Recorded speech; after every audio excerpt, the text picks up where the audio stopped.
Aquatic ecosystem spanning vast ocean, rivers, lake, and estuaries harbor a diverse array of life from microscopic organism to apex predator.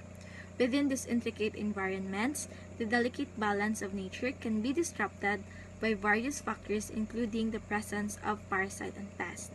Among the myriad inhabitants of aquatic ecosystem, fish and crustaceans stand as a vital component supporting ecosystem and sustaining human livelihood worldwide. However, the presence of parasite and pests possesses significant threats to the health and stability of this population, often resulting in detrimental consequences for both aquatic organism and ecosystem they inhabit. Common fish diseases caused by parasite. First is the protozoan infestation. Protozoa are unicellular microscopic organisms with specialized structure for locomotion, food gathering, attachment, and protection.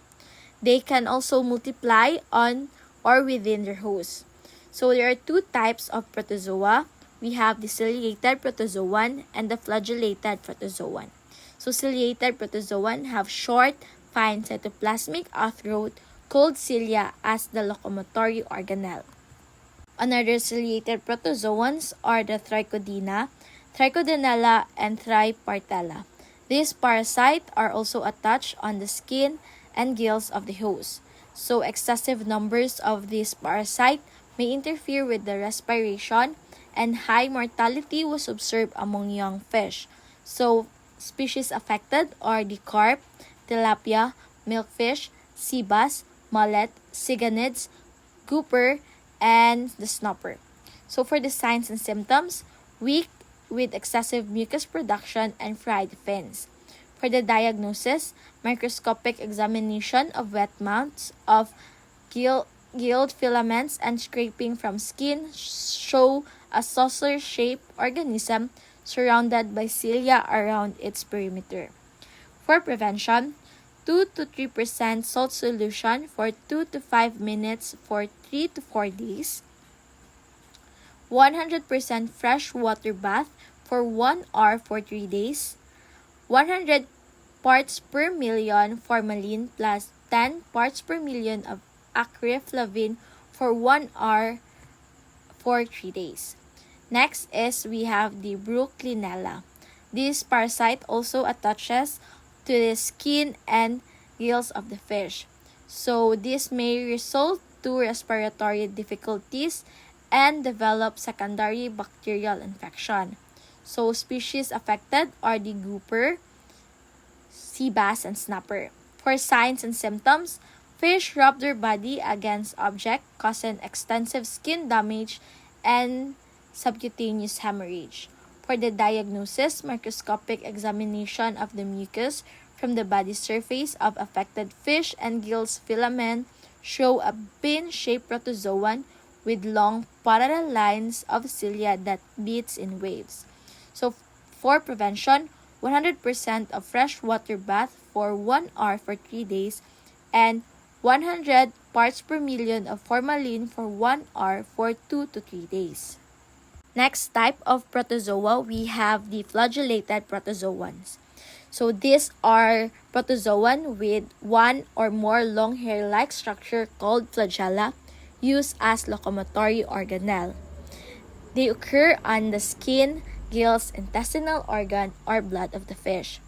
We have the Amylodinum ulcellatum or the causative agent of the velvet disease. So this parasite attaches to the gills of the affected fish. So heavily infested fish may have a dusty appearance with excessive mucus production.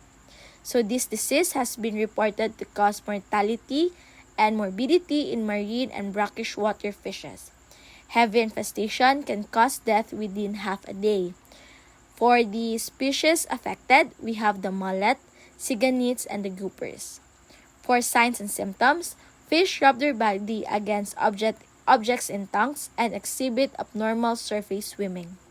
For the diagnosis, microscopic examination of gills filament or skin scraping may reveal a pear or ovoid-shaped tropons with elongated red stigma near attachment site. For the prevention, the use of sun filters ultraviolet irradiation for rearing waters, disinfection of culture facilities using lime, quarantine of new stocks, freshwater bath can cause the parasite to drop off the gills, and 0.75 parts per million of for 5 to 6 days, and we have the 25 parts per million of formalin plus 0.1 parts per million of malachite green for 1 day, and 100 to 300 parts per million of formalin for 10 minutes. Next, flagellated protozoans are the Trypanosoma, Cryptobia, and Ecthyobodo. So the affected fish have a grayish to white films on the fins and body surface with fried or destroyed fins. So for the Ecthyobodo, it is mainly attached to the dorsal fins and gills of the host, while the Trypanosoma and the Cryptobia are parasitic on the blood of the fish. So we have snakehead, carps, mullet, and milkfish are the species affected. For the signs and symptoms, fish rub their bodies against the immersed object or side of the tongues and also show slugginess, pale gills, and emaciated body.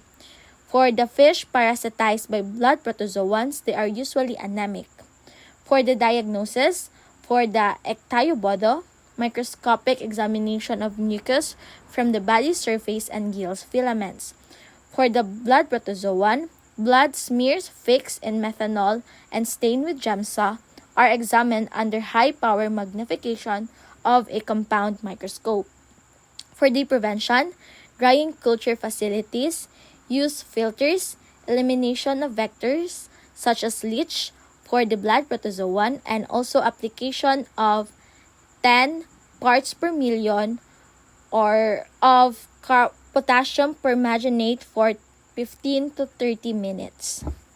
Mycocedium, Mysobolus, Henigoya, Codoa, Mysosoma, and Telohalenu are the causative agent by Mysosporanian, which causes a white cyst on skin, gills, muscle, brain, heart, ovaries, and other internal organs of fish. So Mysosporanian cysts produce thick milk exudae when ruptured. So species affected are the mullet, catfish, eel, carps, climbing perch, and snakeheads. For the signs and symptoms, heavy gill infestation may lead to respiratory dysfunction. Several cysts is also formed in muscle, which may render the fish unmarketable. Heavy infection in internal organs may also result to loss of equilibrium, skeletal deformities, and destruction of the host tissue. For diagnosis, microscopic examination of fresh smear of cysts containing many infective spores. For prevention, isolate and destroy the infected fish and disinfect rearing facilities with lime. Spirospora are type of a Mysosporanians. So spore stages are usually found in kidney, liver, gallbladder, and blood cells. So infected kidney tubules display severe vacuolation of the epithelium. So species affected are the grouper, the sea bass, and the marine catfish. For the signs and symptoms, fish may exhibit swollen abdomens, exophthalmia, and anemia. For the diagnosis, microscopic examination of fresh preparation of kidney and blood smears stained with GEMSA. For prevention and control, ultraviolet treatment of inflow water can control the infective stage, but it is usually impractical. Next disease are the monogenians infestation. So monogenians are ectoparasitic flatworms with posterior organs of attachment called the haptor arment with hook or with a sucker. So Gyrodactylus, Dactylogyrus, Pseudorhabdocynocus, and Benedenia are the parasite attached on gills, fins, and body surface of the fish. Heavenly infestation may result to hyperplasia of epithelial cell in skin. Extensive damage to the gills epithelium may affect normal respiration, and heavenly infestation may result to mortality. So species affected are the catfish, carp, tilapia, sea bass, grouper, and snapper. For the signs and symptoms, fish may have pale skin and gills with increased mucus production, fried fin, and cornea may become opaque. For the diagnosis, gross examination and microscopic examination of gills and body surface of the freshly sacrificed fish. For the prevention, maintain optimum stocking density and adequate feeding, 5% salt solution for 5 minutes, fresh water bath for 1 hour for 3 days, 100 parts per million of formalin for 1 hour for 3 days, 150 parts per million of hydrogen peroxide for 30 minutes. Degenians infestations. So degenians are endoparasitic flatworm with two sucker-like attachment organ located at the anterior and ventral portion. So we have the Bocephalus, Lesetrochirium, Pseudometadena, Transversotrema, Stellanchasmus, Haplorchis, Proceruvum, Prosorhynchus, and Hemiorus. So it may cause mild diarrhea to cardiac and visceral complication in humans, which are the definitive hosts of these causative agents. So in fish, you can observe the presence of small white to yellow or brown to black cysts on the skin, fins, gills, muscle, stomach, or intestine. For the signs and symptoms, you can observe a distended abdomen. Growth retardation has been also observed in some cases. For the diagnosis, gross and microscopic examination of the gills, muscle, and internal organ for opaque or creamy cysts containing the motile metacercariae. For the prevention, elimination of intermediate hosts. Another disease, we have the cestode infestation. Cestode are endoparasitic tapeworms with a ribbon-like body, segmented or non-segmented, with an anterior organ called the scolex armed with hook and suckers. So we have the Bothriocephalus, a parasite commonly found in intestine of the fish. So this parasite may induce hemorrhagic enteritis due to the destruction of intestinal epithelium. So the adult stage of the parasite interfere with the absorption process of the intestine and may reduce food intake. So secondary infection is also possible, and some fish cestode are important human parasite. So for the signs and symptoms, fish may become sluggish with emaciated body because of the non-feeding. For diagnosis, gross examination of the intestine of the host fish. For prevention, elimination of intermediate hosts and disinfection of culture facilities with quick climb to destroy the cestode's egg. There are also nematode infestation. So nematode are unsegmented groundworms. So we will have Spirocamelanus, Raphida ascaris, Contrasecum, and Echinocephalus. So this parasite is commonly found in the stomach and intestine of the fish. So species affected are the siganid, grouper, catfish, snakehead, and goby. For the signs and symptoms, fish may be emaciated with a growth retardation and discolored body surface with swollen intestine. For the diagnosis, gross examination and dissection of abdominal area reveals a swollen intestine filled with liquid and large worms.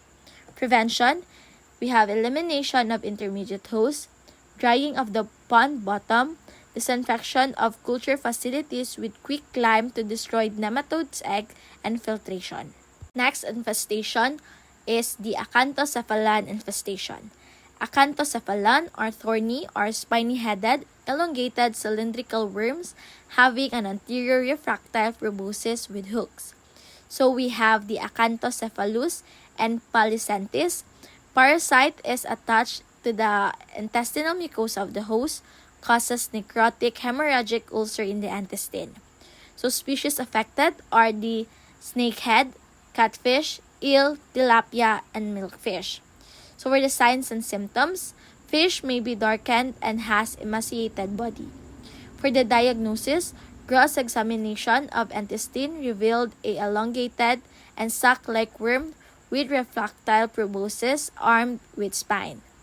For the prevention, disinfect the pond with quicklime, control of water supply and potential intermediate hosts, and quarantine the new and suspected stocks. Crustacean, a group of arthropods inhabiting marine, freshwater, and terrestrial environment, form an integral part of aquatic ecosystem worldwide. From tiny copepods to lobsters, this fascinating creature contributes to ecosystem dynamics, food webs, and even human economies. However, like many organisms, crustaceans are not immune to parasitic infection, which can profoundly affect their life, health, behavior, and population dynamics. Parasite targeting crustacean exhibit remarkable diversities of adaptation and life cycle, reflecting their complex history and ecological interaction. These parasites have evolved strategy to exploit crustacean hosts for survival and reproduction. Some parasites exhibit intimate association within their host, residing within their tissues or modify their behaviors, while others rely on external transmission stage to complete their life cycle. We have the argolus or the fish louse. So this parasite attaches to the skin, fins, buccal or apicular mucosa with two conspicuous black spots. So wound may become necrotic and ulcerated, paving the way for secondary bacterial infections. For the heavy infestation, it may result to mortalities. So species affected are the tilapia, milkfish, mullet, carp, snakehead, and catfish. For the signs and symptoms, attachment area may be hemorrhagic or ulcerated. For the diagnosis, gross and microscopic examination of the host fish.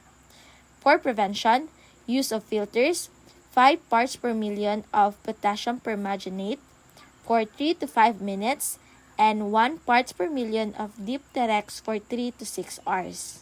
Caligus epidemicus and Caligus patulus are the sea lice. These are transparent parasites, appear like a white patches but are not permanently attached to the skin, fins, and gills, and it also causes skin ulcers. So mortalities have been reported after heavy infestations. So species affected are the sea bass, milkfish, mullet, siganid, tilapia, snapper, and spotted scot. For the signs and symptoms, infested area have no scales and may be hemorrhagic or ulcerated. For the diagnosis, gross and microscopic examination of scraping from a possible infested area. Prevention, fresh water bath for 24 hours, 0.25 parts per million of Negovron for 12 to 24 hours, repeated at intervals for several weeks. Ergasalus. This parasite attaches to the gills and the body surface of the host. So destruction of the gills filament resulting to respiratory dysfunction, and also infestation of 10 to 70 parasite per fish can lead to 50% of fish loss. And also secondary bacterial infection are very common. For species affected, we have the tilapia, carp, goby, sea bass, grouper, and mullet. For the signs and symptoms, fish may have a emaciated body. For the diagnosis, gross and microscopic examination of the host fish, and prevention, 0.15 parts per million of Bromex bat for 1 week, and 0.25 to 0.5 parts per million of Dipteryx bat for 24 hours. Next disease is the Lernaeid infestation. So the Lernaea or the anchorworm, these parasites observed protruding from the nostrils, skin, base of the fin, gills, and buccal cavities. So ulcer may develop and resulting to muscle necrosis. So the site of attachment may be the portal of entry for secondary microbial infections. So heavy infestation can result to the loss of scale and skin ulceration. For the species affected, we have the milkfish, carp, tilapia, snakehead, and goby. Signs and symptoms, skin and muscle are swollen. Parasite attachment of the head may cause twisting and deformation of jaws and suffer from serious weight loss. For the diagnosis, gross and microscopic examination of the host. For the prevention, 3 to 5% salt solution for control of the larval stage, and adult stages may be eliminated through pond drying and liming. We also have the isopod infection. So, Alitropus, the parasite attaches on the skin, mouth, gills of the host fish. So, host tissue is destroyed by about the pressure of the parasite bodies. So, there is also necrosis of the dermis and gills filament. So, species affected are the tilapia, milkfish, seabat, mallet, siganit, grouper, and goby. For the signs and symptoms, reduced opicular movement, loss of appetite, anemia, and slow growth rate. Swimming and feeding behavior are also affected. For the diagnosis, gross examination of the host, and for the prevention, mechanical removal, 200 parts per million formalin bath until parasite detaches from the host, and drying and liming of the ponds for several weeks. Common crustacean diseases caused by parasites. First, we have the protozoan infestation. Its causative agents include the Vorticella, the Zoothanium, the Epistylis, the Acineta, and the Epilota. For these species affected, it affects the shrimps and the crabs. For the gross signs or clinical signs, heavily infested shrimps have fuzzy mat on gills and body surfaces. It affects the host by causing respiratory and locomotory difficulties when present in large numbers. Heavy infestation may result in mortalities, particularly at low oxygen levels. For the diagnosis, microscopic examination of wet mounts of shell and gill scrapings. For the prevention and control, we have the removal of organic detritus, rigid sanitary control of rearing water, and for adult shrimps, 50 to 100 ppm formalin, 30 minutes for Zoothamium, or 30 ppm formalin for Epistylis. Sporozoans. So for the sporozoans, they produce simple resistant spores with a special apical complex used in the invasion of the host cell. They can occur in the intestinal organs, muscle tissue, and skin of fish. So for the causative agents, we have the gregarines shown in the figure 519. For the species affected, it affects the pinnide shrimps. For the gross signs, the gregarines may be detected in the digestive tracts microscopically. Effects on host. Large numbers of the parasites attached to filter apparatus of shrimp may possibly interfere with filtration of particles moving towards hepatopancreatic ducts or passing through the stomach. There is a considerable growth retardation. Infection rate in pond-grown shrimps was reported to reach 94%. For the diagnosis, microscopic or histological examination of the digestive tracts of the host. For the prevention and control, in the hatchery, filter or chlorinate seawater used for rearing. In grown-out ponds, eliminate the molluscan intermediate host. Microsporeans. These are intracellular parasites with unicellular spores containing sporoplasms and coiled polar filaments. An intermediate host is one where the larval stages of the parasite usually developed, while the final host is where the adult stage develops. The final host often feeds on the intermediate host. A parasite may also stay in another host, a carrier or paratenic host, but does not develop in this host. Some parasites are host-specific. This means that they can parasitize only one or a limited number of host species. Parasites that are tissue or organ specific parasitize only a particular tissue or organ. An understanding of a parasite's life cycle patterns is useful in disease prevention since the parasite may be eliminated at the weakest point of its life cycle. Most protozoa have a direct life cycle. At the infective stages, they are released into the water to reinfect the same host or spread throughout the fish population. For example, is the life cycle of Ichthyopteris, which shown in the figure 521.